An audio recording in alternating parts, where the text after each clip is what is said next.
most obvious one is the creation of ყველაზე აშკარა სარგებელი არის სამუშაო ადგილების შექმნა. ბახვი 1-სა და ბახვი 2-ის სამუშაო ძალის დაახლოებით 30% სწორედ ადგილობრივი მოსახლეობაა. პროექტის განმახორციელებლის მიერ დაინერგეს სპეციალური სისტემა, რამაც უზრუნველყო ადგილობრივი მუშახელის მოძიებისა და დასაქმების პროცესის სიმარტივე.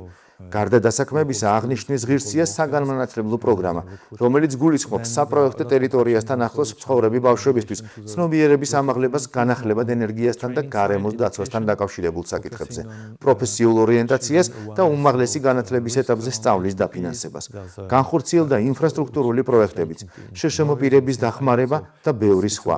თუ კი სარგებლის პარალელურად გამოწვევებზეც ვისაუბრებთ, უნდა ითქვას, რომ მშენებლობის დროს აქტიურდება სატრანსპორტო საშუალებების მოძრაობა, რაც ხმაურს და სხვა სახის დისკომფორტს იწვევს. დღის წესრიგში დგება ბალანსის დაცვა და სწორი თანაფარდობის შენარჩუნება, რათა სარგებელმა გადააჭარბოს დროებით დისკომფორტს. Try to generate for the local communities. The difficulties you have when you want to trigger. სწორად მართულ პროცესში ყველა გამოწვევის დაძლევაა შესაძლებელი. პირველ ეტაპზე მნიშვნელოვანია განსაზღვროთ, რამდენად შეესაბამება ადგილობრივი მოსახლეობის უნარები პროექტის მოთხოვნებს. უნდა გავითვალისწინოთ, რომ ჰიდროელექტროსადგურის მშენებლობისას საჭიროა როგორც მაღალკვალიფიციური, ასევე არაკვალიფიციური და ნახევრად კვალიფიციური მუშახელი. უნდა ვიცოდეთ, რომ ზოგიერთი უნარის განვითარება ადგილზეც არის შესაძლებელი ტრენინგებისა და სწავლების გზით, რისთვისაც საჭიროა გამოცდილი კადრები. ასევე მნიშვნელოვანია მუშახელის ხელმისაწვდომობის საკითხი.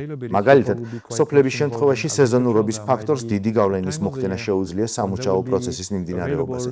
შეიძლება წლის გარკვეულ პერიოდში სოფლის მოსახლეობა მზად იყოს დასაქმებისთვის, მაგრამ შემდეგ ფერმერული საქმიანობის გამო სამუშაოზე გასვლა ვეღარ შეძლოს. ეს ყველაფერი გათვალისწინებული უნდა იყოს ადგილობრივი დასაქმების ორგანიზებისას. Organizing local employment. Bachwi Hesi.